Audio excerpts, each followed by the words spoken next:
গরম দেখালো। আল্লাহ বলছে বান্দা তোমাকে একদিন কবরে আসতে হবে, কোন কবরের মাপ নাই, কবর সবার জন্য আপনার অপেক্ষা করতেছে। বাবাজি মুসলমান ভাইরাও, আমার আল্লাহ পাক আল্লাহ তাআলা বলতেছে ও বান্দা বান্দিরা, মানুষের যখন মরণের টাইম হয় বাবাজি চারজন ফেরেশতা তার কাছে সব সময় থাকে। কজন ফেরেশতা?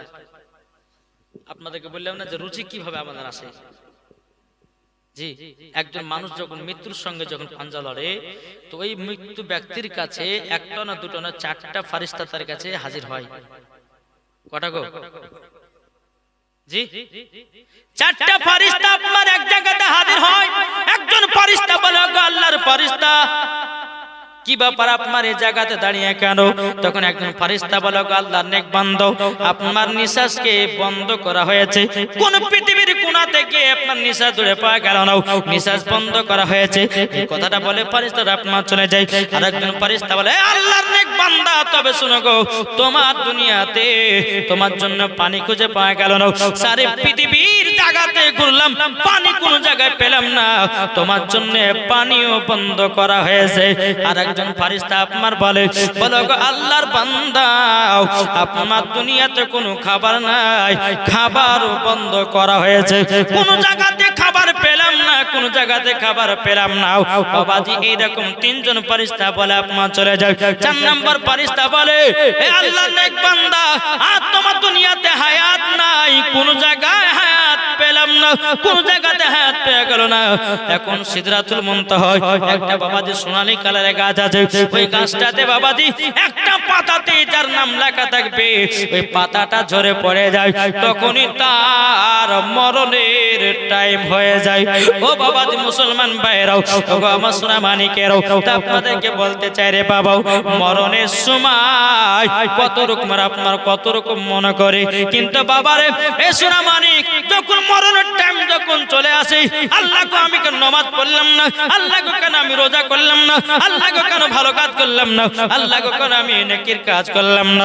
মরণের সময়তে বাবা সবাই তখন বুঝতে পারে, কবরে যখন যায় তখন আরো বুঝতে পারে। তাই যুবক ভাইরা আপনাদেরকে বলতে চাই, আপনারা নামাজ পড়েন 5 ওয়াক্ত, কে কে একটু হাত তুলে দেখেন। 5 ওয়াক্ত নামাজ কে কে পড়ে? লজ্জা না ভাই, নামাজ সবাইকে পড়তে হবে না, হয় না? কি পড়েন না আপনারা? আচ্ছা বলতো জুম্মা কে কে পড়ে? জুম্মা নামাজ পড়েন না? কি গো, জুম্মা নামাজ পড়েন কি? একটা হাত তুলেন না।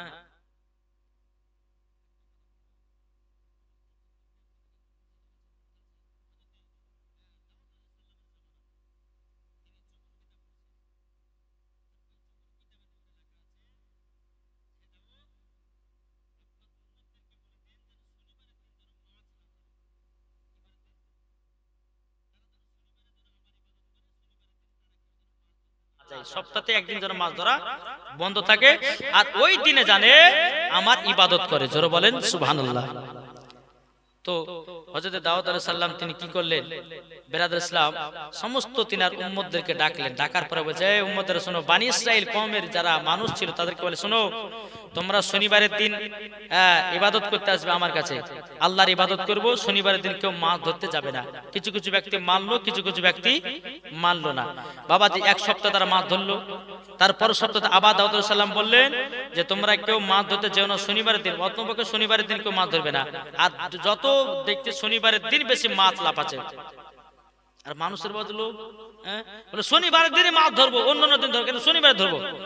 হযরত দাউদ আলাইহিস সালাম বললেন হে বনি ইসরাইল কওমের মানুষেরা শোনো, তোমরা যদি মাছ ধরতে যাও তাহলে তোমাদের একটা শরীরে বিপদ হতে পারে, বলে যা হবে দেখা যাবে। তারা জোর জবরদস্তি আপনার মাছ ধরতে গেছে শনিবারে। বাবা যে মাছটা ধরেছে বাজারে বিক্রি করে অনেক টাকা পয়সা লাভবান করেছে, রাত্রে বেলা আপনার বিছানায় ঘুমিয়ে গেছে, সবাই বান্দর হয়ে গেছে। বান্দর বান্দর, তাহলে আল্লাহর হুকুমকে মানলো না, তার জন্য কি হলো? বান্দর হয়ে গেল। তা আমি আপনাদেরকে বলছি নামাজ পড়েন, নামাজ যদি না পড়েন তো বাড়িতে বরকত হবে না, নবীর আশিক হতে পারবেন না। যে আল্লাহর হুকুম মানুন। আমরা যে কথাগুলো বলছি আমাদেরকে বানানো কথা, কি গো বানানো কথা? বানানোর কথা নয়, আল্লাহর হুকুম, আল্লাহর হুকুম, আল্লাহর পবিত্র কোরআনের হুকুম।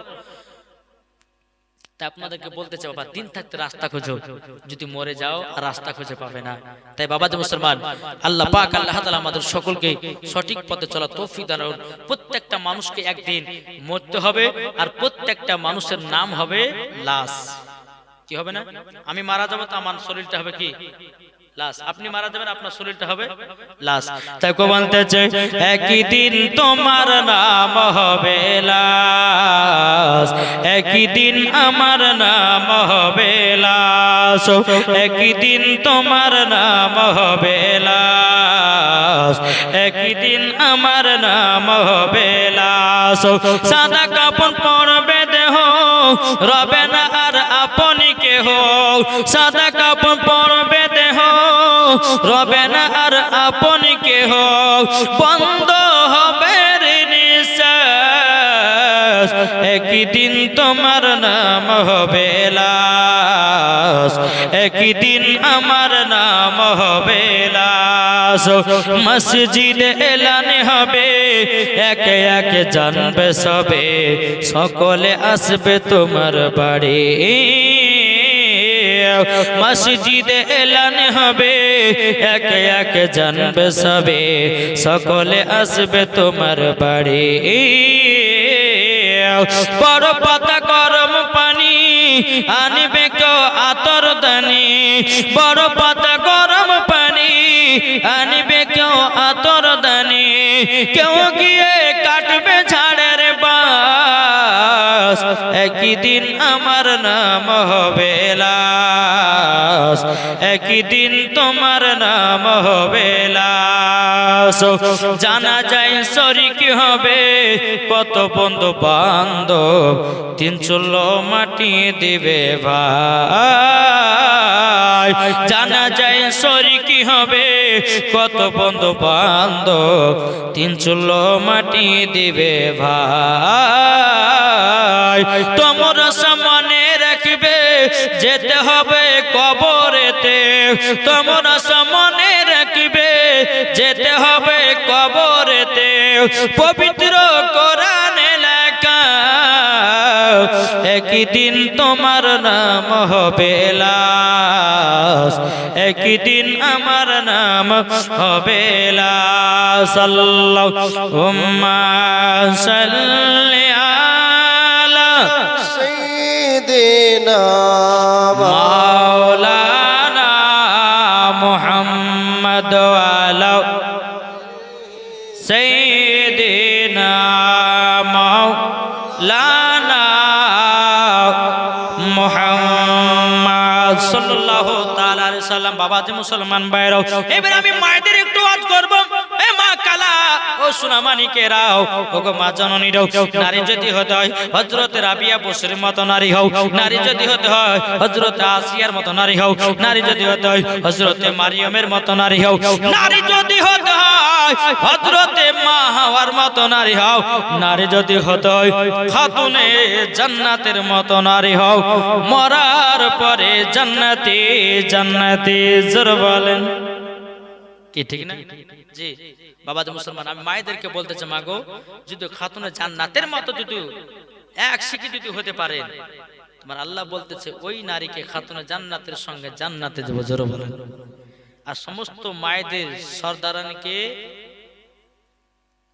মহিলাদের সর্দারকে, এটা জোর বলেন না। কোন মহিলা যদি মা ফাতেমাকে স্মরণ করে চলে, জান্নাতি না জাহান্নামী?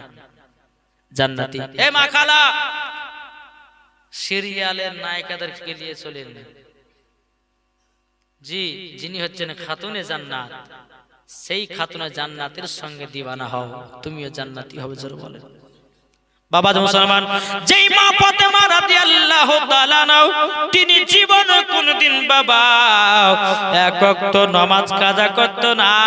আর আমাদের ঘরের মা বোনেরা জীবনে কোনদিন সিরিয়াল কাজা করে না। এদিকে মায়েরা ভালো, সিরিয়াল কি মানে তাইতে বুঝে না। কি গো বুঝে এদিকে সিরিয়াল নাই আমি জানি তো বাবা যে মুসলমান হে সোনা মানিকেরাও তাই মায়েদেরকে বলতে চাই ও মা জননীরা মা ফাতেমা রাদিয়াল্লাহু তাআলা আনার মত নারী হন তাইলে মা গো মা মরার পরে জান্নাতি হবেন এ বিরাদর ইসলাম মুআদ্দাস মানিকেরাও যে মা ফাতেমা রাদিয়াল্লাহু তাআলা আনহাকে বাবাজি সম্মান দিয়েছেন আমার আল্লাহ জোরে বলেন না সুবহানাল্লাহ একদিন ইমাম হাসান ইমাম হোসেন বাবাজি একদিন ধুলা মাটি নিয়ে আপনার খেলাধুলা করতেছে একদিকে আপনার বেশি ধুলো একদিকে আপনার কম ধুলো ইমাম হাসান বলতেছে আমি বেশিটা নিব ইমাম হোসেন বলছে না আমি বড়টা নিব ইমাম হাসান বলছে না আমি বড়টা নেব বাবাজি দোনো ভাই বলছে ভাই তাহলে এক কাজ করো চলো আমার মায়ের কাছে চলো মায়ের কাছে ফয়সালা নেব কে বড় কে ছোট জোর হবে না কে বড় কে ছোট এখন ইমাম হাসান ইমাম হোসেন আসার পরে বলছো গো মা জননী আমাদের দুই ভাইয়ের মধ্যে কে ছোট কে বড় বলো নাও তখন মা ফাতেমা রাদিয়াল্লাহু তাআলা আনহা বলতেছেন ও বেটারা হঠাৎ করে তোমরা এই কথা প্রশ্ন করতেছো কেন বলে আমরা জানতে চাই আমাদের দুই ভাইয়ের মধ্যে কে বড় কে ছোট বলে দেন এখন মা ফাতেমা রাদিয়াল্লাহু তাআলা আনহা তিনি মনে মনে ভাবছে আল্লাহ গো এখন ইমাম হাসানকে যদি বড় বলি ইমাম হোসেনের মনে কষ্ট পাবে আর ইমাম হোসেনকে যদি বড় বলি ইমাম হাসানের মনে কষ্ট পাবে বলে না এরকম বলা যাবে না এখন খাতুনে জান্নাত বলছো গো বেটারাও তোমরা এক কাজ করো তোমরা সিলেট আর পেন্সিল নিয়ে এসো তোমাদের দুই ভাইয়ের নাম লিখতে লাগাও যিনি নাম লিখে জমা করবে সেই হবে বড় ইমাম হাসান ইমাম হোসেন সিলেট পেন্সিল আসার পরে দুই ভাইয়ের নাম লিখতে শুরু করলেন লিখতে লিখতে বাবা একসঙ্গে লেখা বাবা শুরু করেছে আবার একসঙ্গে লেখাটা বন্ধ করেছে বন্ধ করার পর বাবাজি মুসলমান ভাইরাও এ সোনা মানিকেরাও ইমাম হাসান ইমাম হোসেন বলতেছে মা গো আমরা দুই ভাই একসঙ্গে লেখা শেষ করেছি এখন মা ফাতেমা রাদিয়াল্লাহু তাআলা আনহা বলতেছে ওগো বেটারা গো তোমরা দুই ভাই সমান জোর বলেন না সুবহানাল্লাহ এত কো বলতেছে হে খোদা হাসান হোসেন হে খোদা হাসান হোসেন করতেছে বয়ান কার বড় শান ইমাম হাসান হাসান মা ফাতেমা বলে বেটারা শোনো না কি প্রশ্ন আছে তোমরা বলো না বলো না বলো না এ খোদা হাসান হোসেন করতেছে বয়ান কার মদের শান ইমাম হোসেন হাসান মা ফাতেমা বলে বেটারা শোনো না তুই ভাই সিলেট পেন্সিল আনো না আনো না আনো না মা ফাতেমা বলে বেটারা শোনো না দুবাই সিলেট পেন্সিল আনো না যার নাম আগে লিখিবে জমা করিবে যার নাম আগে লিখিবে সে জমা করিবে তার বড় শান ইমাম হোসেন হাসান মা ফাতেমা বলছে ও বেটারা তোমরা দুই ভাই সমান জোরে বলেন এখন ইমাম হাসান ইমাম হোসেন বলছে বলে মা আপনার ফয়সালা কেমন কেমন লাগলো চলবে না दोनों भाई की करलें टुक टुक टुक कर हजरत आली রাদিয়াল্লাহু তাআলা আনহু কাছে গেলেন ও আব্বা জান আমাদের দুই ভাইয়ের মধ্যে কে বড় কে ছোট বলে দেন হযরত আলী রাদিয়াল্লাহু তাআলা আনহু তিনি বলতেছে ওগো আমার বেটারাও হঠাৎ করে এই প্রশ্ন কেন বলে আব্বা গো আপনি বলেন আমাদের দুই ভাইয়ের মধ্যে কে বড় কে ছোট। এখন হযরত আলী রাদিয়াল্লাহু তাআলা আনহু তিনি মনে মনে ভাবতেছে, বলে আল্লাহ গো, আমার দুই বেটার মধ্যে কাকে বড় কাকে ছোট বলবো? কোন বেটাকে ছোট বড় বলা যাবে না, তবে একটাদের পরীক্ষা করা হোক, তাইলে পরে বোঝা যাবে।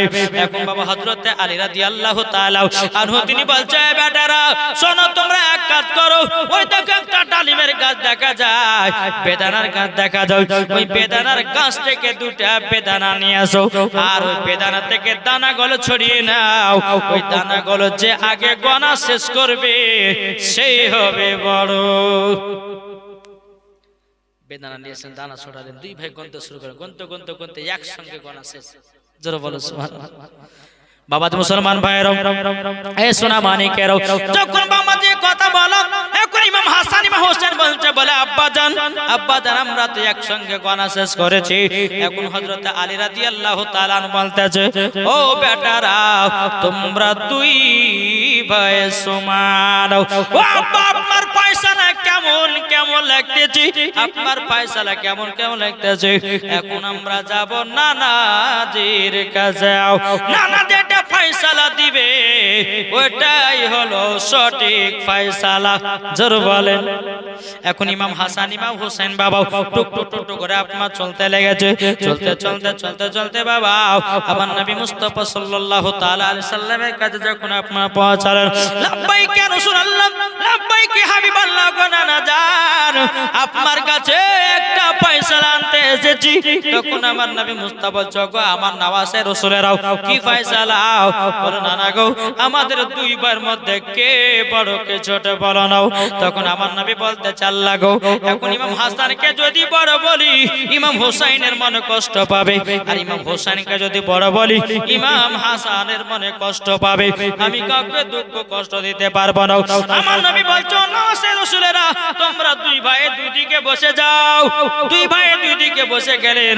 বসে যাওয়ার পরে আমার নবী বলতে, চোগো আবু বকর, একটা আপেল নিয়ে এসো।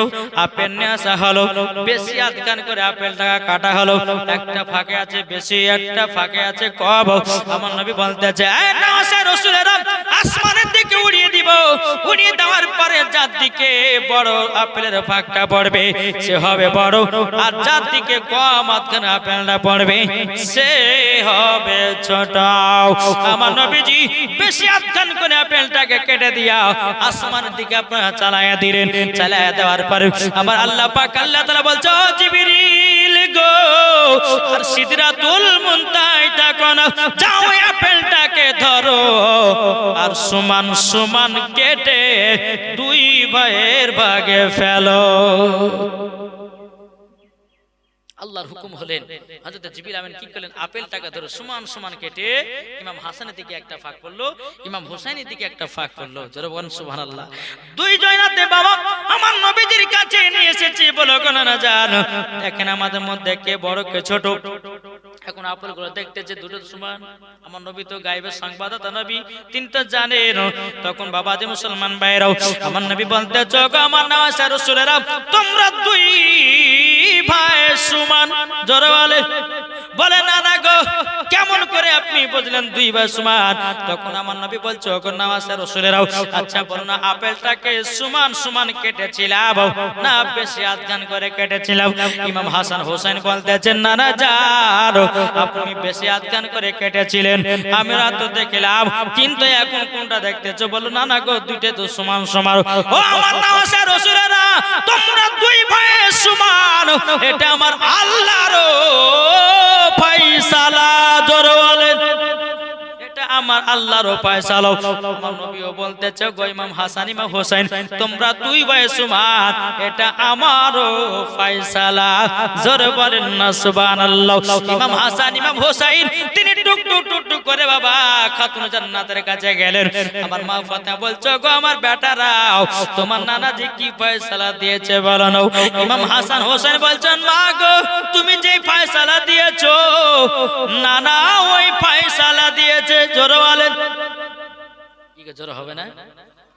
খাতুনে জান্নাত বলছেন, ও গো ইমাম হাসান ইমাম হোসেন, তবে শোনো গো, আমার ফয়সালা, তোমার আব্বার ফয়সালা, তোমার নানার ফয়সালা, আমার আল্লাহর ফয়সালা হলো সমান ফয়সালা।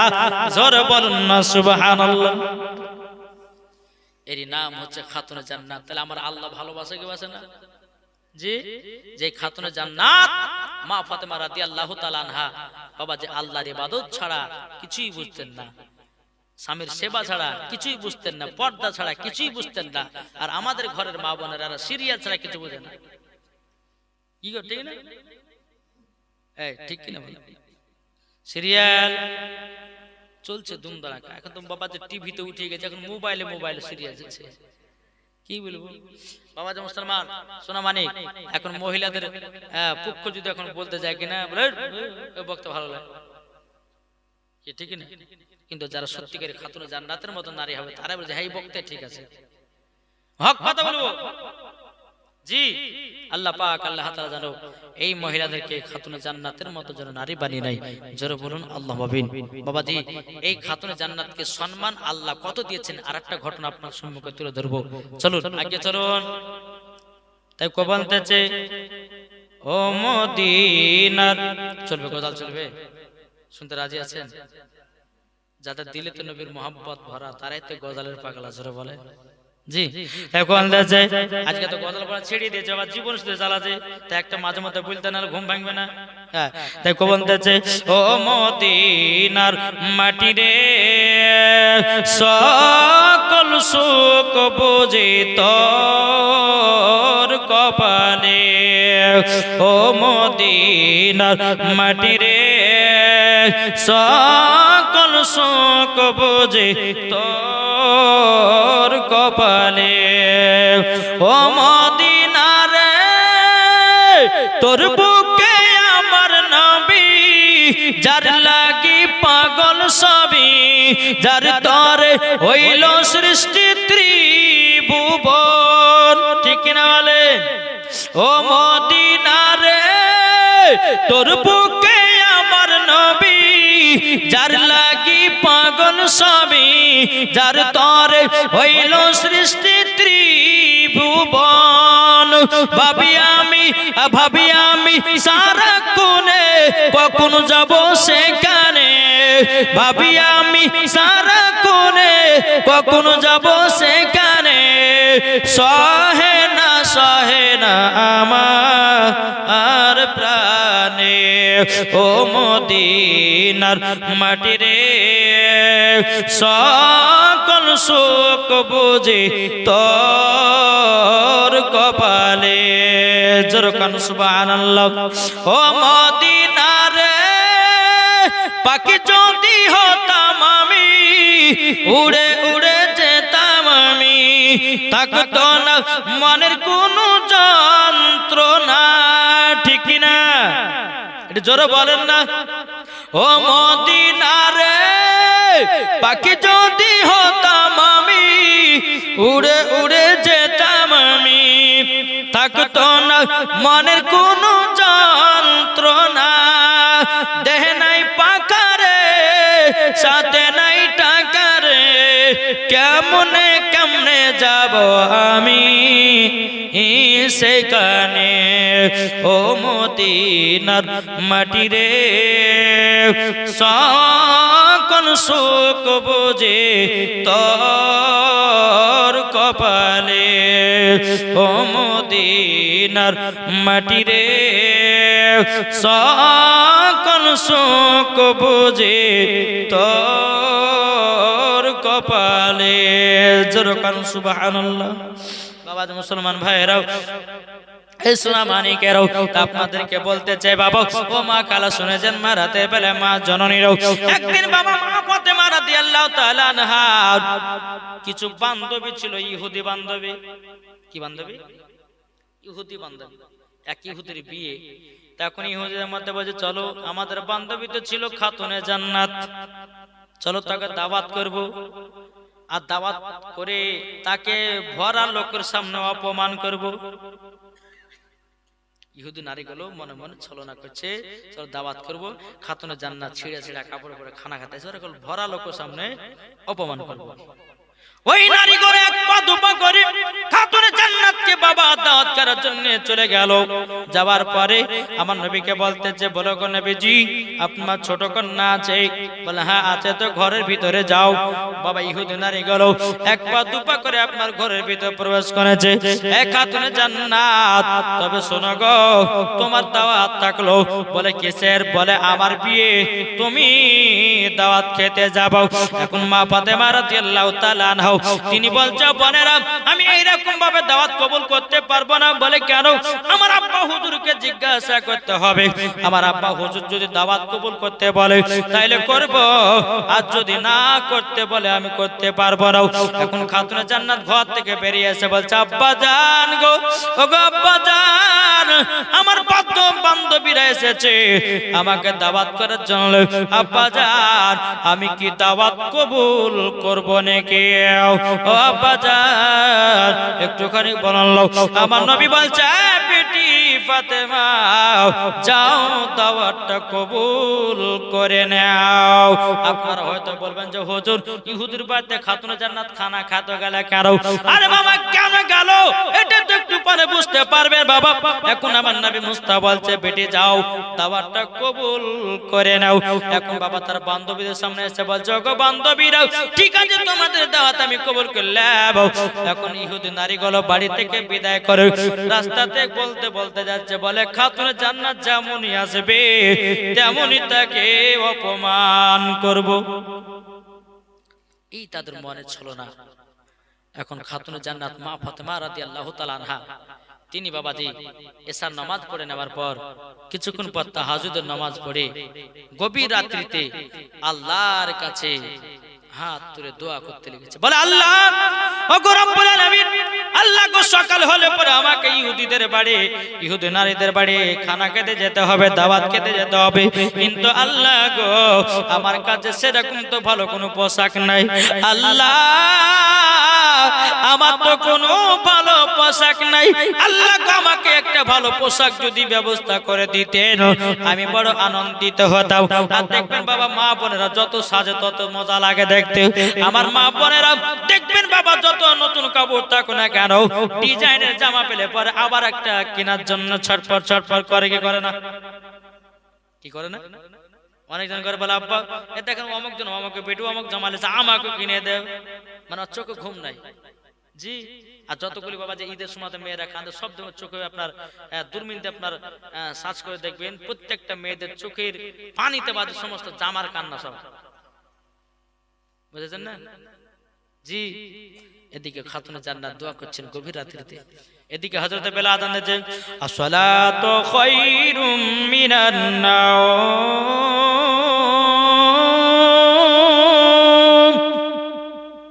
খাতুনে জান্নাত বলছে, আল্লাহ গো আপনি রাতে এত ছোট বানিয়েছেন, আমার ইবাদত করে মন ভরল না। আর আমাদের ঘরের মা বোনেরা ঈশার নামাজ পড়তে গিয়ে বাবা 14 বার ঢুলে ঢুলে মারে, ঢুলে না 4 রাকাত ঈশার নামাজে 4 রাকাত নিয়ত করেছে পড়ছে, ওই ঢুলে ঢুলে বাজে ক রাকাত পড়লো, হ্যাঁ ক রাকাত পড়লো রে 2 রাকাত না 4 রাকাত ভুলে গেছে। বাবা মুসলমান যেই মা ফাতেমা রাদিয়াল্লাহু তাআলা আনহা তিনি বাবা কবির রাত্রিতে বাবাজি বলতেছে, বলে আল্লাহ আল্লাহ গো আপনি ছোট রাতটাকে এত ছোট বানিয়েছেন, আল্লাহ আমার ইবাদত করে মন ভরল না। ফজরের নামাজ আদায় করলেন খাতুনে জান্নাত, আল্লাহর কাছে দোয়া করছে, আল্লাহ গো রব্বুল আলামিন আমাকে যদি একটা পোশাকের ব্যবস্থা করে দেন, আমার বান্ধবীদের বাড়ি দাওয়াত খেতে যাব। এদিকে ফজর নামাজ যখন সমাপ্ত হলো, মা ফাতেমা রাদিয়াল্লাহু তাআলা আনহা তিনি বাবাজি সিজদাতে মাথা নত করে আছে। আমার নবী মুস্তাফা নূরে মুজাসসাম নবী কামলিওয়ালা মক্কি ও সরদার আহমদ মুক্তার নবী মুহাম্মদ রাসূলুল্লাহ সাল্লাল্লাহু তাআলা আলাইহি সাল্লাম তিনি বাবাজি কি করে করলেন বাবাজি নবী আমার নামাজ পড়ে হুজরা মুবারক থেকে এক পা দুপা করে খাতুনে জান্নাতের বাড়ির কাছে হাজির হলো বাবাজি মুসলমান ভাইরা আমার নবীজি দরজা খটখট করে আওয়াজ দেয় বলে বিটি ফাতেমা আমি তোমার আব্বা এসেছি বিটি দরজা খোলো এখন হঠাৎ করে বাবাজি দরজা খুলে আব্বা জানো লাব্বাইক ইয়া রাসূলুল্লাহ জোরে বলেন না সুবহানাল্লাহ আমার নবীজি বলছো গো বিটি ফাতেমা ও বিটি ফাতেমা আমি তোমার কাছে ফজর নামাজের পর আমি দুটার জন্য এসেছি এখন মা ফাতেমা বলছে গো আব্বা জান কি কারণ জন্য বলেন আমার নবী বলছো গো বিটি ফাতেমা ছোটবেলাতে যখন তুমি যখন বিছানায় আরাম করতে ওগো বিটি ফাতেমা ফজর নামাজের পর আমি তোমার শরীরটাকে সঙ্গে সঙ্গে দেখতাম তখন মা ফাতেমা আব্বা কেন তখন আমার নবী বলতে গো আব্বা নবী আমার বলছো গো বিটি ফাতেমা তোমার শরীরটা সঙ্গে সঙ্গে দেখতাম এই কারণে জান্নাতুল ফেরদাউসের খুশবু পাওয়া যায় জোরে বলেন না সুবহানাল্লাহ ও বিটি ফাতেমা বহুদিন পর তোমার শরীরটা একটু শুনতে এসেছে জান্নাতুল ফেরদাউসের খুশবু নেওয়ার জন্য আর দ্বিতীয় নাম্বার হলো তোমার জন্য একটা পোশাক এনেছি জোরে বলেন খাতুনে জান্নাত বলছে আব্বা জানো আপনি আমার জন্য কবে পোশাক বানিয়েছেন আমার নবী বলছে গো বিটি ফাতেমা এই পোশাক কোন দুনিয়ার মার্কেটের পোশাক নয় এই পোশাক হলো জান্নাতুল ফেরদাউসের পোশাক জোরে বলেন না সুবহানাল্লাহ বাবাজি মুসলমান ভাইরাও ইসলাম মানিকেরাও যখন মা ফাতেমা রাদিয়াল্লাহু তাআলা আনহা বাবাজি পোশাকটা নিলেন যখন আপনার ইহুদিদের বাড়িতে যাবে আপনার পোশাকটা পরিধান করেছে এত সুন্দর ঝকমকে আপনার পোশাক রে বাবা অন্ধকার ঘরে যদি দাঁড়ায় জামার আলোতে ঘর আলা হয়ে যায় এটা জোরে হবে না সুবহানাল্লাহ এখন মা ফাতেমা রাদিয়াল্লাহু তাআলা ওই রকম পোশাক পরে বাবাজি এখন ইহুদিদের বাড়িতে যাবেন বেরাদার আমার নবী বলছো গো বিটি ফাতেমা কোথায় যাও বলে আব্বা যাও আমার বান্ধবীর বাড়ি যাচ্ছি গো আব্বা আমার নবী বলছো গো বিটি পর্দা করে যেও মা খাতুনে জান্নাত আমার ঘরের ভিতরে গেলেন যাওয়ার পরে একটা চাদর নিয়ে বাবা ওই চাদর একটা না দুটো নয় বাবা 7টা পট্টি মারা ছিল 7টা পট্টি মারা ছিল ওই 7টা পট্টি বালা চাদর খাতুনে জান্নাত বাবা জান্নাতে পোশাকের উপরে এমন ভাবে আপনার পরিধান করলো ওগো মা খালা আপনাদের চাদর হলো আলাদা আর খাতুনে জান্নাতের চাদর হলো আলাদা যেই মা ফাতেমার চাদর মাথা থেকে নিয়ে পা পর্যন্ত ঢাকা হয় আর আমাদের ঘরের মায়েদের মাথা থেকে নিয়ে মাজা পর্যন্ত ঢাকা চাদর বাবাজি মুসলমান ভাইরাও এখন মা ফাতেমা রাদিয়াল্লাহু তাআলা আনহা তিনি আপনার চাদরটা ভালো করে জান্নাতি পোশাকের উপরে পরিধান করে নিল এক পা দুপা করে ইহুদিদের বাড়িতে রওনা দিল এখন ইহুদি নারীগুলো বলছে কখন আসবে খাতুনে জান্নাত আর কখন তাকে অপমান করব ছেঁড়া কোড়া কাপড় পরে আসবে তাকে অপমান করতে খুব ভালো লাগবে আমার আল্লাহ বলছে রে ইহুদি রে তোরাই অপমান হবি রে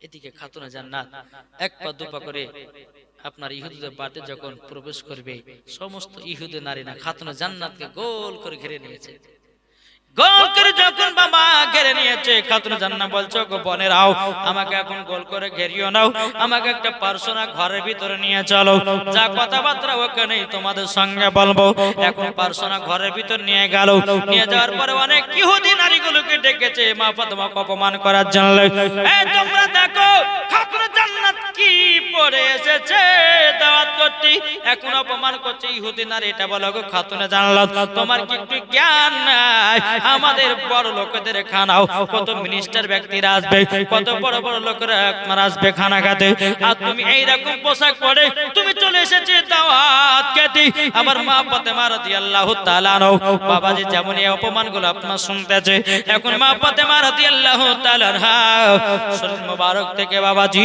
চাদরটা যখন নামায়া দিয়েছে সমস্ত নারীরা মা ফাতেমার পোশাক দেখে বাবা চোখ বাবা কপালে দাঁড়িয়ে গেছে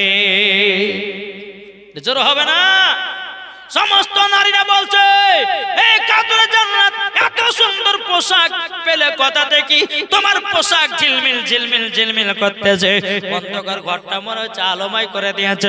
এই খাতুনে জান্নাত কোন মার্কেট থেকে নিয়েছে বলো, আমরাও সেই মার্কেট থেকে যে এরকম পোশাক কিনে নিয়ে আসবো। এখন মা ফাতেমা বলছে বলো রে বান্ধবীরা রে, এই পোশাক কোন দুনিয়ার মার্কেটে পাবে না, কোন মার্কেটে পাবে না। এখন বাবা ইহুদি নারীগুলো বলছে ক টাকা নিবে সেটাও আমরা কিনে নেব। এখন রাস্তা বলো, মার্কেটের নাম বলো। এখন মা ফাতেমা বলছে রে বোনেরা, তোমরা যদি এইরকম পোশাক যদি পেতে চাও, রাস্তা হলো ইহদিনাস সিরাতাল মুস্তাকিম, ওই পথে তোমাদেরকে চলতে হবে। দ্বিতীয় নাম্বার, আমার যে মার্কেট থেকে আমি পোশাকটা নিয়েছি ওটা হলো জান্নাতুল ফেরদাউসের মার্কেট। জোরে বলুন না সুবহানাল্লাহ। তোমরা যদি পোশাক পরিধান করতে চাও, আমার আব্বা জানের কলমা পড়ে মুসলমান বানাতে হবে, তোমাদেরকে মুসলমান হতে হবে। সমস্ত নারীরা বলছে ও খাতুনে জান্নাত, তোমার মতো পোশাক আমরা বাপের জন্ম চোখে দেখি নাই, কোনোদিন পড়ি না। আমার বাপেরা কোটি কোটি টাকার মালিক, লাখ লাখ টাকার মালিক, তবু আমরা এইরকম পোশাক জীবনও পরিধান করতে পারি না। আজকেই দেখতে যে তোমার শরীরে। এখন খাতুনে জান্নাত বলতেছে হে বোনেরা, তোমরা যদি এরকম পোশাক চাও তাহলে আমার আব্বা যেন কলমা পড়ে মুসলমান হয়ে যেতে হবে। সমস্ত নারীরা বলছে হে খাতুনে জান্নাত গো, আমরা সেটাই করতে রাজি। খাতুনে জান্নাত বলে বলে পড়লা ইলাহা ইল্লাল্লাহু মুহাম্মাদুর রাসূলুল্লাহ সাল্লাল্লাহু তাআলা আলাইহি সাল্লাম। কিতাবের মধ্যে পাওয়া যায় বাবাজি সেই দিন খাতুনে জান্নাত কলমা পড়িয়েছিলেন। কোন কিতাব বলছে 40টা, আবার কোন কিতাব বলছে 440 জনকে খাতুনে জান্নাত কলমা পড়িয়েছিলেন। খাতুনে জান্নাত ইহুদির বাড়ি থেকে আসার পরে আমার নবী বলছে বিটি ফাতেমা, আচ্ছা বলো কেমন মজা লেগেছে? আমার নবী বলছে খাতুনে জান্নাত বেটি ফাতেমা, বান্ধবের বাড়িতে যে কেমন মজা লাগলো বলো। তখন আমার মা ফাতেমা বলছে আব্বা জান, ও আব্বা জান এত মজা লেগেছে, এরকম মজা কোন জায়গাতে পাই নাই। বেটি বলে কেন? বলে আব্বা জান আমি চাদরটা যেটা পরে গেছিলাম 7টা পট্টি মারা ছিল, কিন্তু আব্বা গোয়ারা ভেবেছিল আমি ছেঁড়া কোড়া কাপড় পরে এসেছি। যেমন চাদরটা নেমে দিয়েছি আব্বা, তার পোশাক দেখে পাগল হয়ে গেছে, আর তারাই পোশাক পড়বে বলে আব্বা গো আপনার কলমা পড়ে মুসলমান হয়ে গেছে। আমার নবী বলছে গো বিটি ফাতেমা, তার জন্য তো তোমাকে পাঠিয়েছিলাম ইহুদিদের বাড়িতে, ওই নারীরা কলমা তোমার কাছেই পড়বে, তার জন্য তোমাকে দাওয়াতটা কবুল করতে বলেছি। জোরে বলো সুবহানাল্লাহ। তাই মা গো এই সম্মান কে দিয়েছেন? একটু জোরে বলেন না সম্মান। মা তুমি যদি ভালো পদে থাকো তোমার আল্লাহ তোমাকে সম্মান দিবে, ঠিক কিনা বলে? জি, কোন মহিলা যদি ভালো পদে থাকে তা আল্লাহ সম্মান দিবে কি দিবে না? ইনশাআল্লাহ দিবে। মাগো খাতুনে জান্নাতের মতো নারী হন, ইনশাআল্লাহ দেখবেন ওই মা ফাতেমার মতো নারী হয়ে যদি আপনারা জান্নাত যেতে পারেন ইনশাআল্লাহ মরার পরে জান্নাতি হবেন। যেই মা ফাতেমা রাদিয়াল্লাহু তাআলা আনহা জীবনে এক ওয়াক্ত নামাজ কাজা করতো না, বছরে 365 দিন তো 365 দিনই নামাজ পড়েছেন। জোরে বলো সুবহানাল্লাহ। আর আমার মা বোনেরা কি 365 দিন নামাজ পড়তে পারবে? কি পারবে? পারবে না। যে খাতুনে জান্নাতের গর্ভে থেকে ইমাম হোসেন জন্ম নিলেন, সঙ্গে সঙ্গে কিছুক্ষণ পরে জোহরের নামাজ আদায় করেছেন। আপনি বুঝেন পাগলা মুলবি রে, পাগলা নয়। খাতুনে জান্নাত কোনো নাপাক ছিলেন না, তিনি হচ্ছে পাক। জোরে বলেন। ইমাম হাসান হলেন পাক, ইমাম হোসেন হলেন পাক, আলী হলেন পাক, খাতুনে জান্নাত হলেন পাক, আমার নবী মুস্তাফা হলেন পাক। জোরে বলেন। আর কিছু কিছু ব্যক্তি বলছে নবী আমাদের মতো মানুষ, আরে বোকা তোর পেশাব তো না পাক রে, আমার নবী মুস্তাফা পেশাব পাক ছিল, তাহলে একা কি করে? ঠিক না? আমাদের শরীরে ঘাম বকরা বকরা গন্ধ করে, আমার নবী মুস্তাফার শরীর মুবারকের পাশে না মুশকে আম্বার থেকে খুশবুদার ছিল। একজন আপনার ওই বাংলাদেশের বক্তা বলছে যে নবী মুস্তাফা যখন কথা বলেন তিনার মুখ থেকে নাকি দুর্গন্ধ বাড়তো। জোরে করে নাউজুবিল্লাহ। আরে বোকা, আমার নবী মুস্তাফা থুতু মুবারকের পাওয়ার, আমার নবী মুস্তাফার মুখের আপনার সুগন্ধি মুশকে আম্বার থেকেও খুশবুদার ছিল। আরে চিটার বক্তা বলতেছে ওই যে নবী যখন কথা বলতো তখন নাকি মুখ থেকে দুর্গন্ধ বাড়ে। তাহলে এই বক্তাকে জুতের বাড়ি পিটার দরকার আছে না বলেন? জি বাবাজি মুসলমান সোনা মানিক, কিছু কিছু বক্তার ওয়াজ আছে শুনলে ইমান তাজা হয়, আবার কিছু কিছু বক্তার ওয়াজ শুনলে বাবাজি ইমান ধ্বংস হয়। বাবাজি বক্তব্য শুনলে পরে বুঝে শুনে বক্তার বক্তব্য শুনিয়ে, জি যাত্রার বক্তব্য শুনিয়ে ইমান থেকে নষ্ট করিয়েন না। হ্যাঁ ওই বক্তার আবার রমজান মাসে একটা ফতোয়া দিয়েছে কি জানে, বলছে আজানের 3 মিনিট আগে যদি কেউ ইফতার করে তবে 100 নাকি, আর আজানের সময় যদি কেউ ইফতার করে তো 10 নাকি। ওকে জুতের বাড়ি পিটা দরকার আছে না বলে, সারাদিন শুকে শুকে থাকবো, 3 মিনিট আগে ইফতার করবো, রোজাটা বরবাদ করবো। তাহলে বলুন, তারপর এই বক্তা বলেছে যে মহিলাদের মেন্সের অবস্থাতে কোরআন শরীফ পড়তে হবে, তারপর কোরআন শরীফ পড়তে হবে, তারপর যে কালো পাকার গোশ খাওয়া জায়েজ, কেঁচা খাওয়া জায়েজ, ঝিনুক খাওয়া জায়েজ, হ্যাঁ তারপরে হচ্ছে আপনার আরো যে কত কি বলেছে রে বাপ, ওকে ধরে নিয়েছে ওই কেঁচা ঝিনুক খাওয়াইতে হবে। জি এত বাবাজি উল্টা পাল্টা ফতোয়া দিচ্ছে আপনার মুসলমানদের ভিতরে। আর এই বক্তাদের জন্য বাবাজি আজ আমাদের মুসলমানদের এই অবস্থা, মুসলমানদের কোনো সম্মান নাই। এখন মুসলমান মুসলমান ঝগড়া, এখন বেধর্মীরা বলছে যে মুসলমান ধর্ম এলে যেরকম নাউজুবিল্লাহ। জি নাইলে পরে এই অসম সরকার বলতে পারে যে কোরআনকে বদর মাঠে পড়ে ছাই হয়ে গেছে, 27 জন শয়তান বলে কোরআন লিখেছে যেরকম নাউজুবিল্লাহ। এই অসম সরকার বলেছে।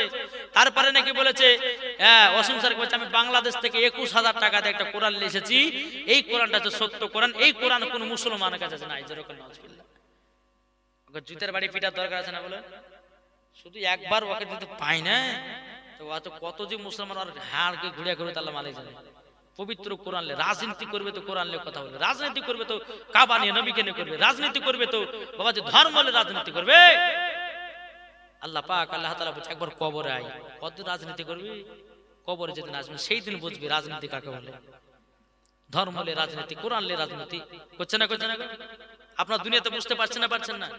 জি তো বাবাজি মুসলমান আসুন আমরা সকলে সঠিক পথে থাকবো, নবীকে মুহাব্বত করব, নবীর সুন্নাতকে মেনে চলবো। বাবাজি সঠিক পথ আপনার হারাম খাবার থেকে দূরে সরে থাকতে হবে, হালাল রুজিটা খেতে হবে। হালাল রুজি খেলে পরে আল্লাহ বলছে ওর বাড়িতে বরকত হবে, যারা বলো সুবহানাল্লাহ। তাই বাবাজি মুসলমান আপনারা সকলেই 5 ওয়াক্ত নামাজ পড়বেন তো নাকি, কি পড়বেন না বলেন ইনশাআল্লাহ। আল্লাহ গো এই ভাইদেরকে এই মায়েদেরকে 5 ওয়াক্ত নামাজি বানিয়ে নিয়ে জোরে বলেন আল্লাহ বাবিন। বাবাজি মুসলমান একবার দুরূদ শরীফ পাঠ করুন, আল্লাহুম্মা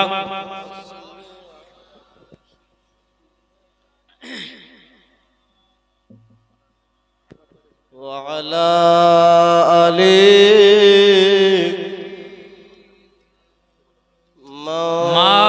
মাওলানা মুহাম্মদ ওয়ালা আলি সাইয়্যিদিনা মাওলানা মুহাম্মদ সাল্লাল্লাহু তাআলা আলাইহি সাল্লাম। বাবাজি মুসলমান ভাইরাও এ সোনা মানিকেরাও, তাইলে বাবাজি বোঝা গেল আমরা সকলে নবীকে মুহাব্বত করে বাবাজি অন্ধকার কবরে যাব। আমার আল্লাহ বলছে যার দিলেতে নবীর মুহাব্বত আছে আর কবরে কোনো চিন্তা হবে না, তার শরীর পচবে না, তার শরীরকে আপনার পোকাতে খাবে না, তার শরীরকে বাবা আপনার সাপ বিচ্ছুতে খাবে না। আর যার দিলেতে নবীর মুহাব্বত থাকবে না কবরেতে হবে 2 দিন 3 দিন পরে তার শরীর পচে সরে যাবে রে ভাই। আমার আল্লাহ বলছে বান্দারে তোর শরীরকে যদি তাজা রাখতে চাস আমার নবী মুস্তাফাকে মুহাব্বত কর। একটা প্রমাণ পেয়েছিলাম ইউপিতে বাবা, একটা ঘটনা ঘটেছিল। একজন আলেমের বাবা কবর দাফন, আপনার আলেমের একটা লাশকে দাফন করা হয়েছিল 14 বছর আগে। কত 14 বছর আগে। এখন গ্রামের মানুষেরা কবরস্থানকে আপনার পরিষ্কার করার জন্য জেসিপি নিয়ে এসেছিল। বাবা জেসিপি নিয়ে আসার পরে বাবা যে মুসলমান মাটিগুলোকে সমান করতে ওই আলেমের কবরে বাবাজি যেন একটু ফাঁকা হয়ে গেল। বাবাজির লাশটা দেখা যাচ্ছে। এখন গ্রামের মানুষেরা বলতেছে কি করা যায়, বলে লাশটাকে তুলে অন্য জায়গায় দাফন করো। এখন লাশটা তোলা হলো, তোলার পরে বাবাজি কাফনটা করে দেখতেছে বাবা একজন আলেম যেমনকার চেহারা তেমনই আছে রে বাবা। 14 বছর আজ্ঞার লাশ বাবাজি যেমন চেহারা তেমনই আছে, দাড়ি যেমন তেমন কারি আছে বাবা। বেরাদর ইসলাম মুআদ্দাসা মানিকেরাও, এ সোনা মানিকেরাও, এদেরকে বলা হয় বাবাজি জিন্দা জরওয়ালে, কি ঠিক না? তো বাবাজি এই যে আলেমের কবরে আপনার 14 বছর আগে তাকে দাফন করা হয়েছিল, আর সে আলেমের লাশ কবর থেকে যখন আপনার বের করা হলো তো তার শরীরটা দেখা যাচ্ছে জিন্দা জিন্দা। 14 বছরের কোনো হাড়গোড়ি পাওয়া যাবে কি? পাওয়া যাবে গো? তাহলে নিশ্চয় তিনি আল্লাহ নেক বান্দা ছিলেন, আলেমে দিন ছিলেন। কিন্তু বাবাজি এ সোনা মানিকেরও উনার আপনার কিনা উনার একজন বলে ওলি ছিলেন, তিনি বলতেন এই মুরিদ আমার সব সময় ফজর নামাজের পর সূরা ইয়াসিন তেলাওয়াত করত, আর সূরা ইয়াসিন তেলাওয়াত করতে করতে কেউ যদি বাবা মারা যায়, আমার আল্লাহ বলতে তার শরীর কিয়ামত পর্যন্ত পৌঁছবে না। তাই আপনাদেরকে বলি ও মা খালা, এখন তো আমার মায়েরা কোরআন পড়া ভুলে গেছে রে বাবা, টাকের উপর তুলে তুলে দিয়েছি, কোরআনে আপনার ঝোল পড়ে গেছে, কোরআনে আপনার মা কষে জাল বিছিয়ে দিয়েছে বাবা। যে কোনো মা কোরআন পড়তে ভালো লাগে না বাবা, যেমন সকাল হচ্ছে অমনি মোবাইলে বসে যাচ্ছে, আর কিছু কিছু মহিলা বিড়ি বানছে আবার সামনে আপনার মোবাইল রেখে দিয়েছে বাবা, সিনেমা দেখছে, ভিডিও টুকটুক টুক করে বানতেছে।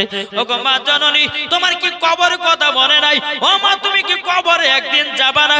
ও গো মা কবরের কথা লক্ষ্য করো মা, সকাল বেলাতে উঠুন, ফজর নামাজ পড়ুন, সূরা ইয়াসিন তেলাওয়াত করো, সূরা ইয়াসিন তেলাওয়াত করো, দেখবা তুমি আরাম পাবা, তোমার বাড়িতে আল্লাহ বরকত দেবে।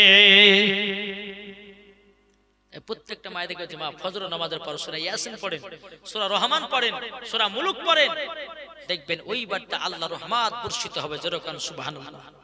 জি আজ আমরা মুসলমান কোরআন পড়া ভুলে গেছি। আচ্ছা বলুন তো ফজর নামাজের পর কে কে কোরআন তেলাওয়াত করে একটা হাত তুলে দেখান তো, কেউ আছেন? কেউ আছেন? তালেবে ইলমেরা তো পড়ে, তারা বাদ দিয়ে আমি পাবলিকের কথা বলছি, কেউ পড়েন কোরআন ফজর নামাজের পর? পড়েন ফজর নামাজের পর যারা সঠিক নেক বান্দা হবে আলহামদুলিল্লাহ, এই কোরআন যদি পড়েন, একটা যদি হরফ যদি পড়েন তো 10টা নাকি, কটা বললাম?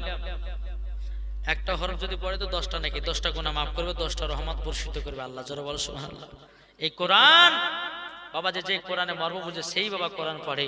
তা আপনাদেরকে বলতে চাই ও মা খালা, পবিত্র কোরআন তেলাওয়াত করুন, আমল করুন, ইনশাআল্লাহ দেখবেন ওই কোরআনের আমলে আপনি জান্নাতি হবেন। তাই বাপ সূরা ইয়াসিন তেলাওয়াত করুন, সূরা মুলুক তেলাওয়াত করুন, সূরা রহমান তেলাওয়াত করুন, দেখবেন ওই বাড়িতে আল্লাহর রহমত বর্ষিত হবে। আর বাড়িতে যদি বরকত বাড়াতে চান, আমি মায়েদেরকে বলছি, বাবার ভাইরা তো পড়তে পারবে না কাজ খাতিরে, আমি মায়েদেরকে বলছি যদি বাড়িতে বরকত বাড়াতে চান তাহলে ইশার নামাজের পর একটা আমল আছে, সে আমলটা হচ্ছে সূরা ওয়াকিয়া 27 পারা। সূরা রহমানের পরে পরেই সূরা ওয়াকিয়া পাবেন। এই সূরা ওয়াকিয়াটা আপনি প্রত্যেকদিন ইশার নামাজের পর পড়বেন, আর আল্লাহর কাছে দোয়া করবেন যে আল্লাহকে রুজি রোজগার বরকত। আল্লাহ বলছেন যে সূরা ওয়াকিয়া তেলাওয়াত করে ইশার নামাজের পর তার জীবনে টাকা পয়সার অভাব হবে না। জোরে বলেন সুবহানাল্লাহ। জি আমি নিজে আমল বলতে হয় না কথাগুলো, এই আমলগুলো আমি নিজেই করেছি। জি এই আমলগুলো আমি নিজেই করেছি বা এখনো টাইম পেলে এখন জালসা, তো রাতে জালসা করছি বেরাদর ইসলাম। হ্যাঁ, তার জন্য কোন সময় হয়তো পড়তে পারছি, কোন সময় পড়তে পারছি না। তো বাবাজি মুসলমান সূরা ওয়াকিয়া 100% বলছি, সূরা ওয়াকিয়া আপনি তেলাওয়াত করুন, দেখবেন আপনার টাকা পয়সা কোথা থেকে আসবে আপনি নিজে বুঝতে পারবেন না। জি তাই মায়েদেরকে বলতেছে মা সূরা ওয়াকিয়া সূরা রহমানের পর আপনারা সূরা ওয়াকিয়া ধরে পাবেন, ইনশাআল্লাহ পড়বেন, আমল করবেন, আল্লাহ পাক আল্লাহ তাআলা ওই বাড়িতে রহমত বর্ষিত করবে। জোরে বলুন আল্লাহ পাবেন। তাই আমি মায়েদেরকে বলবো, আর 5টা পোশাকের কথা আমি বলে যাচ্ছি মায়েদেরকে, ও মা খালা শুনে যান মা রাতের বেলায়, এই 5টা পোশাকের ভিতরে একটাও পোশাক যেন মহিলারা পরিধান না করে। 5টার ভিতরে পোশাক, যদি কোনো মহিলা 5টার ভিতরে একটা পোশাক যদি পরিধান করেন তাকে মরার পর জাহান্নাম যেতে হবে, একবার 100% জাহান্নাম যেতে হবে, কিচ্ছু করার নাই।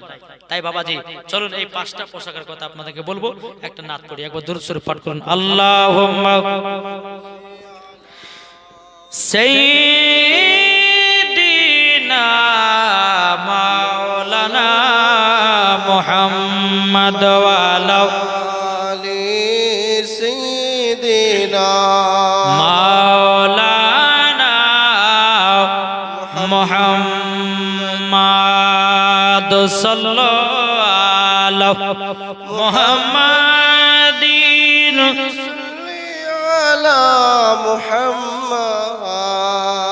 हरदम ज़बान से निकालो पाक नामे मोहम्मद हरदम ज़बान से निकालो सफियाना मोहम्मद को बोलते थे झर झर झर रहमत झरे सुबे शादी केरी भोरे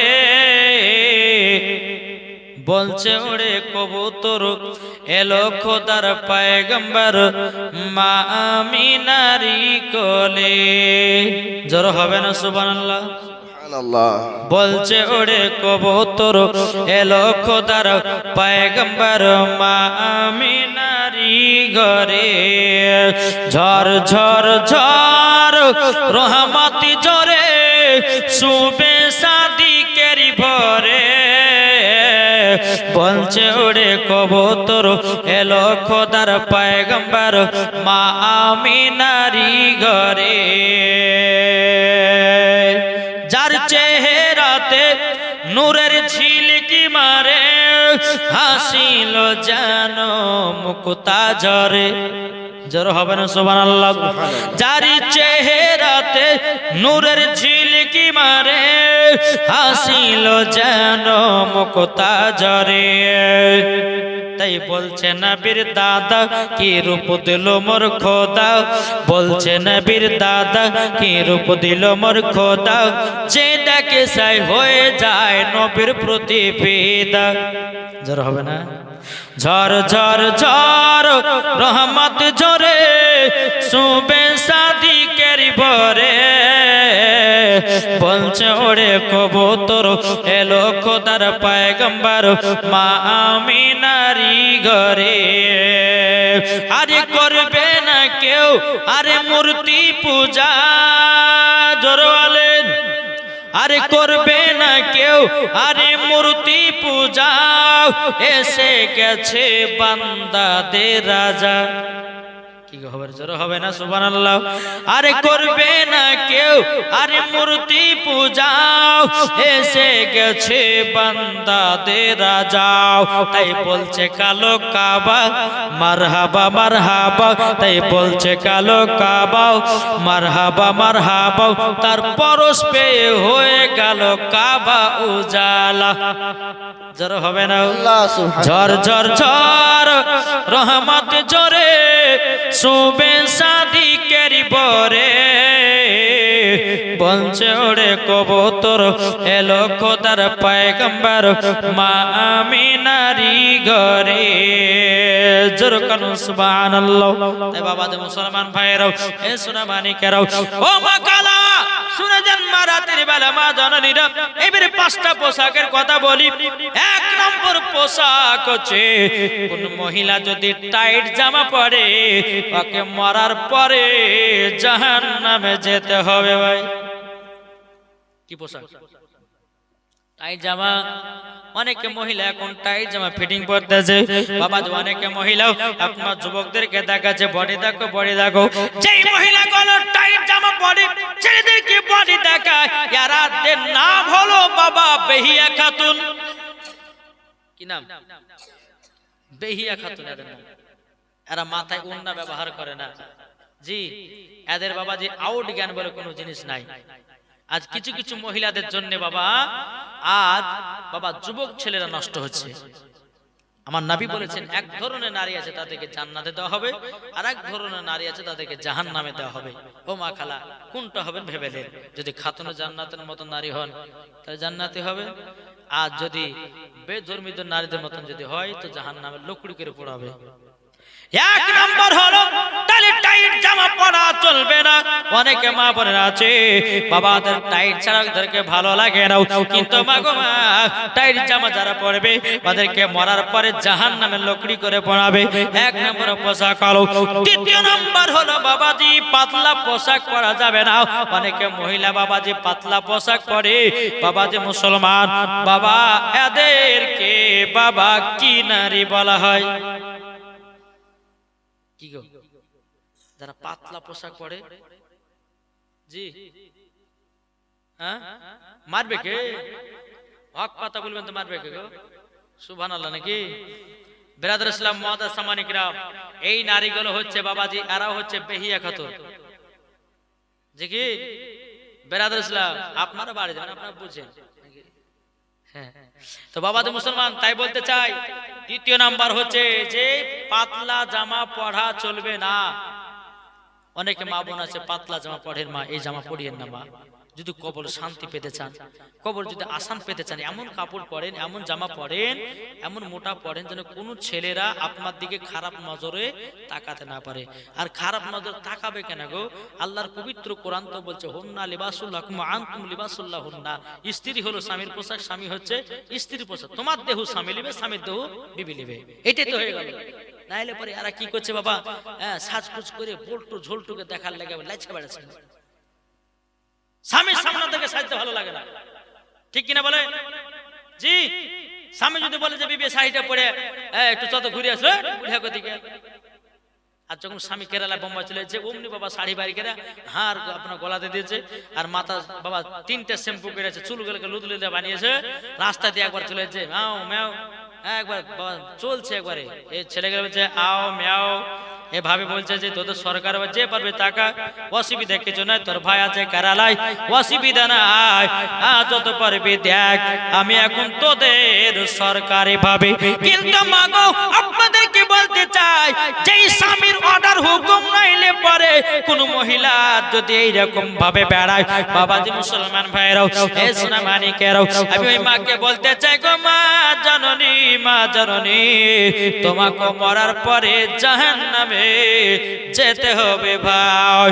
বাবাজি মুসলমান ভাইরাও এ সোনা মানিকেরাও, আমি মায়েদেরকে বলতে চাই রে মা জননীরাও, স্বামী স্ত্রীর মধ্যে ভালোবাসা মহব্বত যদি রাখতে চাও সব সময় স্বামীর সামনে সাজগোজ করে থাকবেন। কেন বলছে বাবা, আমার নবী মুস্তাফা গারে হিরাতে আল্লাহর ইবাদত করতে যেতেন বাবা, সারা দিন মানে আল্লাহর ইবাদত করে করে এখন মা খাদিজা রাদিয়াল্লাহু তাআলা নাও তিনি আপনার সাজগোজ করে বসে থাকতেন। আমার নবী মুস্তাফা গারে হিরা থেকে ইবাদত সমাপ্ত করার পর বাড়িতে যখন প্রবেশ করতেন মা খাদিজার চেহারার দিকে তাকাতেন বাবা, আমার নবী মুস্তাফা মহব্বতে পড়ে গিয়া মা খাদিজার কপালে চুমা দিয়ে দিত, আর আমার নবী বলতো গো খাদিজা তোমাকে দেখতে খুব সুন্দর লাগতেছে। আচ্ছা রাত্রে বেলা কোন স্ত্রী যদি বলে, স্বামী বলে বিবি তোকে দেখতে খুব সুন্দর লাগছে, মহব্বত বাড়বে না কমবে গো? আর রাত্রে বেলাতে যে যদি বলে বিবিকে, যদি কেউ স্বামী যদি বলে বিবিকে তোকে কালে পেট লাগছে, তাহলে ওই রাত্রে ঝামেলা হবে কি হবে না? কি গো লাগবে কি লাগবে না? তাই বাবাজি আমার নবী বলেছেন স্বামী স্ত্রী যখন তোমরা বিছানায় শুবে তোমরা কখনো ফাঁকা রাখবে না। আমার নবী বলছে তিনটা জায়গা তোমরা কেউ ফাঁকা রাখবে না।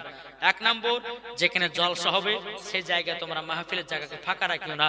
দ্বিতীয় নম্বর তোমরা যখন জামাতের সালাতে নামাজ পড়তে যাবে তোমরা জামাতে ওই লাইনে তোমরা কেউ ফাঁকা রাখবে না। তিন নম্বর স্বামী স্ত্রী যখন রাত্রেবেলা ঘুমাতে যাবে কেউ ফাঁকা রাখবে না, যত পারবে সাটিয়া ঘুমাও।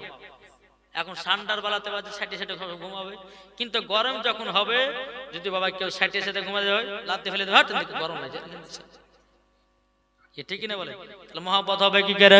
বাবাজি মুসলমান ভাইরাও এ সোনা মানিকেরাও, আমার নবী মুস্তাফা সাহেবে লাউলা সাল্লাল্লাহু তাআলা আলাইহি সাল্লাম মা খাদিজাকে এত মহব্বত করতেন।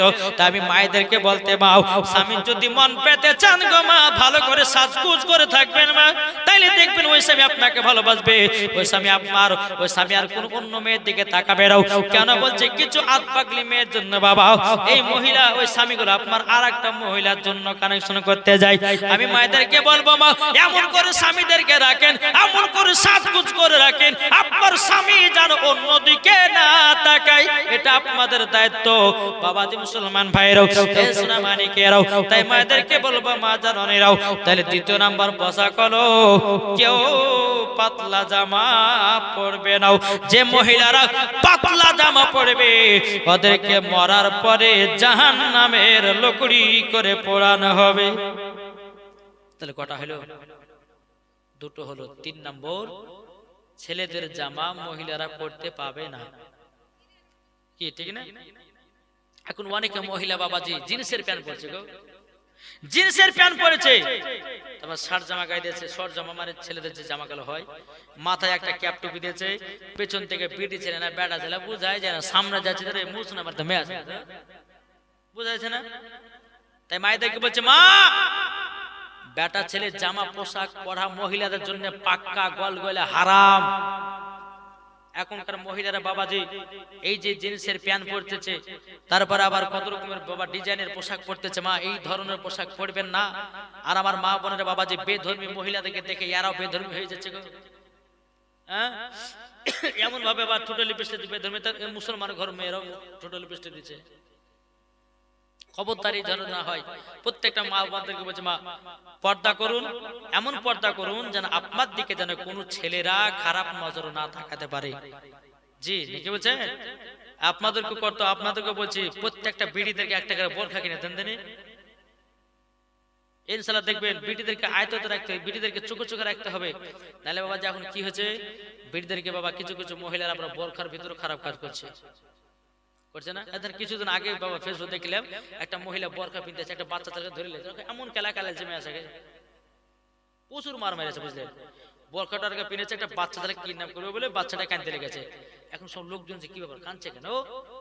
এখন ওই বাচ্চাটা কাছে কে তোমার এটা আমি চিনি না, অমনি মেয়েটাকে ধরে এমন পিটা পিটিয়েছে বুঝলেন। তো কিছু কিছু মহিলা আছে বোরখার ভিতরেও খারাপ কাজ করতেছে। অনেক মহিলা বাবাজি বোরখার ভিতরে প্রেমিকার সাথে দেখা করতেছে। এটা আব্দুর রহমানের বেটি না জাব্বারের বেটি চিনাই মুশকিল। তাই আপনাদেরকে বলতে চাই বোরখা যদি পরতে হয় তো খাতুন জান্নাতকে স্মরণ করে বোরখা পরো নাকি বাবা। আর তোমার বোরখার ভিতর যদি তোমার নিয়ত থাকে যে ভালোবাসার সাথে দেখা করব, তাহলে বোরখা পরাছে না পড়াই ভালো। আমার কথা বুঝতে পেরেছেন? জি বাবা তো মুসলমান। তাই আপনাদেরকে বলতে চাই, বিটিদেরকে বলবে যাই বেটি শোন বোরখা কিনে দিলাম, এই বোরখা সবসময় যেন ঘরে রাস্তা পথে যখন যেখানে যাবে এই বোরখাটা পড়ে যাবে, আর চোখে চোখে রাখতে হবে। এখন 10টার মহিলার ভিতরে আপনার আব্দুর রহমানের বিটি কি জাব্বারের বিটি কি সাত্তারের বিটি ধরে পাওয়া মুশকিল নাকি বলছে? তো বাবা তো মুসলমান। যাই হোক, তাহলে 3 নাম্বার কি বললাম, ছেলেদের জামা পোশাক মহিলারা পরতে পাবে না। যে মহিলাগুলো পরবে ওদেরকে মরার পরে জাহান্নামে দিবে। জান্নাত দূরের কথা, জান্নাতের গেট পর্যন্ত দেখাবার নসিবে জুটবে না।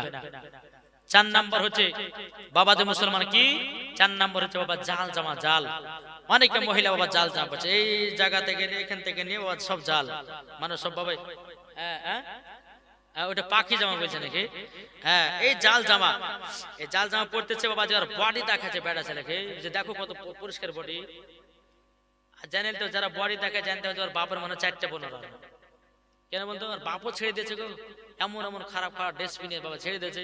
বাপ বলছে যে 4টে 5টা বিটি হয়েছে, 3টে বিটি হয়েছে, 2টা যদি কাউ গেলে ভাগাতে পারতো 4 লাখ টাকা 8 লাখ টাকা পাইতে হলো। আল্লাহকে বাজে খারাপ খারাপ ডেসপিনে দিয়েছে। খবরদার, একটা ঘরে যদি কোন কন্যা সন্তান জন্ম নেয় আমার আল্লাহ বলছে ওইবার তোর রহমত বর্ষিত হবে।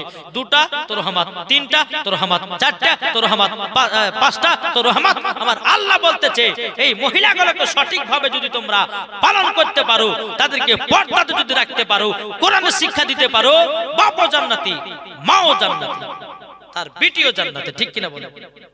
জি বাবা তো মুসলমান সোনা মানিক। না হলে পরে বাবাজি 4টা বেটা বেটি হয়েছে, এখন ফেসবুক বাড়িয়েছে, তারপরে ভিডিও, তারপরে ইনস্টাগ্রাম, আরো কত কি বিটিদেরকে ওতে লাচাচ্ছে, বুঝছে বেটি লাচ ইনকাম হবে। জি সমস্ত মহিলা থেকে আপনার এই রকম ভাবে আপনার শিখাতেছে। খবরদার মা, এই ধরনের কাজ কেউ করবেন না। কবর যদি শান্তি পেতে চান, যদি আপনার দিলে যদি কবরের ভয় থাকে, তো ইনশাআল্লাহ এই ধরনের কাজ আপনারা করতে যাবেন না। তাহলে মাগো, জাল জামা কেউ পরবেন না, নেটের জামা কেউ পরবেন না। নেট, জাল জামা নেট জামা একই, তো এই জামাগুলো কেউ পরবেন না। 5 নম্বর হচ্ছে ছোট জামা। অনেক মহিলা আমাদের শহর, আপনার গ্রামের মহিলারা কেউ পড়ে না, তবু বলে দেওয়াটা ভালো। অনেক মহিলা বাবা যে দেখে ছোট, মানে হাঁটুর উপরে প্যান্ট পড়েছে, এখন হঠাৎ করে মৌলবীকে দেখে লেছে, এখন ওদিকে যাচ্ছে না এদিকে যাচ্ছে, চুপ করে দাঁড়িয়ে থেকে গেছে, বুঝলে। এখন ইমাম সাহেব আসছে, এখন কি করবে ধরেও পাচ্ছে না। এখন মেয়েটা কি জানেন, এখন হাঁটু ঢাকার লেগে প্যান্টটাকে টাইনে টেনে টেনে হাঁটু ঢাকছে। আচ্ছা বলুন, টাইনে টেনে যদি হাঁটু ঢাকে তোর ওর উপর ভাবে ওকে কে বলতে বলেছিল, ওকে কে পড়তে বলে ছোট জিনিস পড়তে?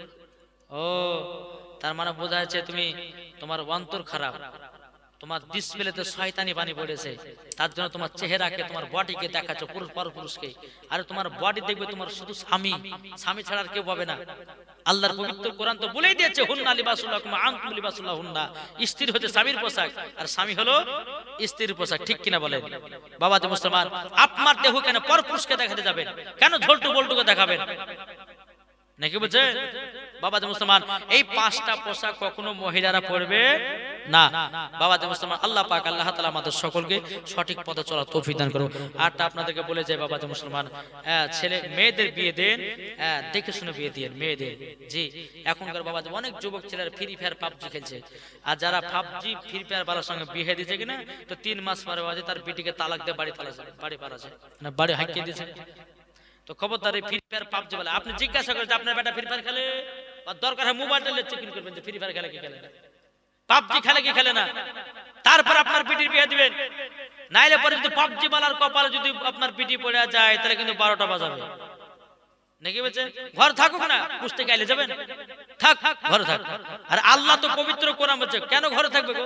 আল্লাহর পবিত্র কোরআন বলতেছে, ওমা খলাকনাকুম আজওয়াজা, আমি তোমাদেরকে জোড়া জোড়া সৃষ্টি করেছি। তাতে কোরআন মিথ্যা হবে রে ভাই? কেন ফাঁকা থাকবে, কেন ঘরে থাকবে? আল্লাহ ঠিক একদিন দিবে। কি আমি কি তোকে ভুল বলছি? আল্লাহর পবিত্র কোরআন বলছে, ওমা খলাকনাকুম আজওয়াজা, আমি তোমাদেরকে জোড়া জোড়া সৃষ্টি করে পাঠিয়েছি। কে বললে আপনার বেটিকে সম্মানে রাখবেন, আপনার বেটির জন্য দেখবেন সুন্দর স্বামী পাবেন। কেন? একজন নামাজি ওয়ালার সাথে বিয়ে দেন, একজন কোরআন পড়নে ওয়ালার সঙ্গে বিয়ে দেন, একজন আলেমের সাথে বিয়ে দেন, একজন হাফেজের সঙ্গে বিয়ে দেন, একজন কারির সঙ্গে বিয়ে দেন, একজন 5 ওয়াক্ত নামাজ ছেলের সঙ্গে বিয়ে দেন, দেখবেন ওই বাড়িতে শান্তি পাবে, ঠিক কিনা বলেন? আর এখনকার মহিলারা বাবা যে দাড়িওয়ালাকে পছন্দ করছে না, হ্যাঁ বলছে দাড়িওয়ালাকে বিয়ে করবো না। বলছে কেন করবি না? বলছে দাড়িওয়ালাকে বিয়ে করলে বোরকা পিনতে পিনতে মরে যাবো, এই কারণে বিয়ে করছে না।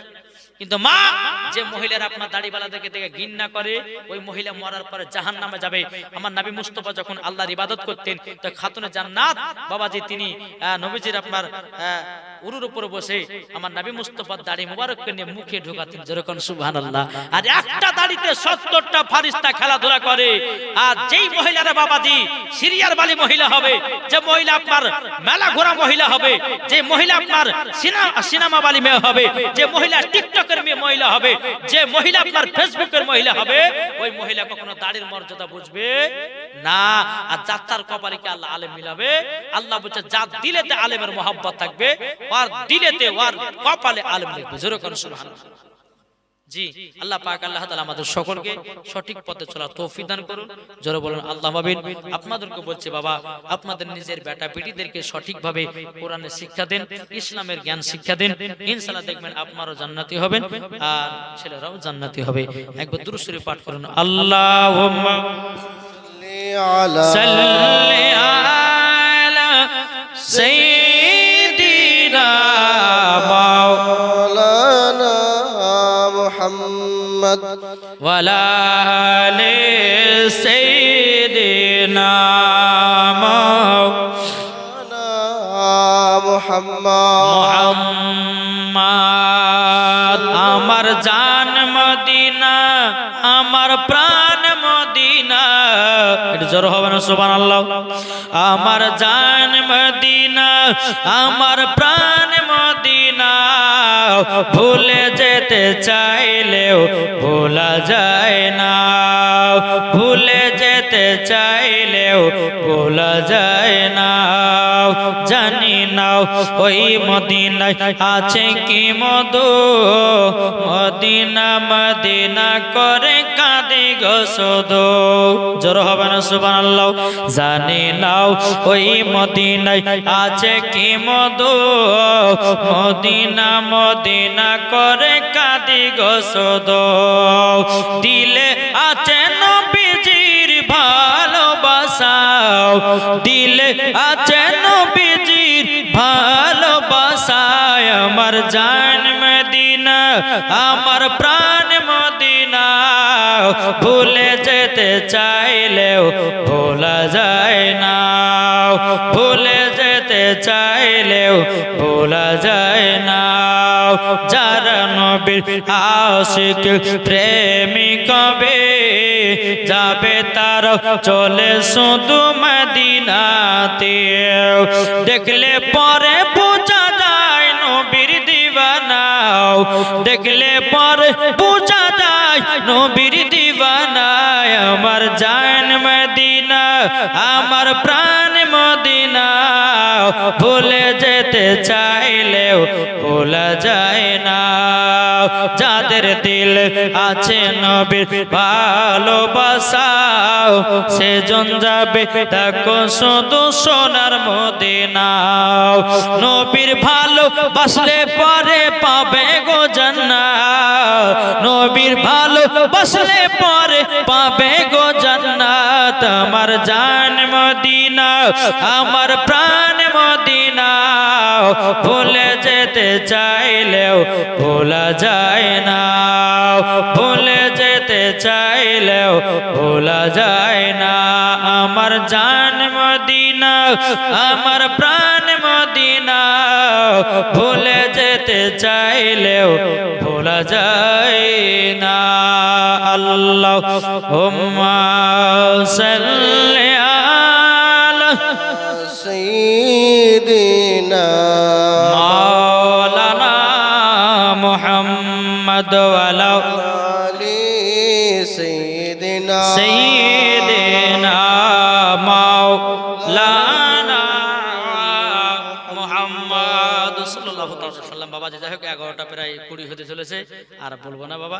আপনারা কষ্ট পাচ্ছেন, মা বোনেরা আছেন, আপনারা যাবেন বাড়িতে ঘুমাবেন, আবার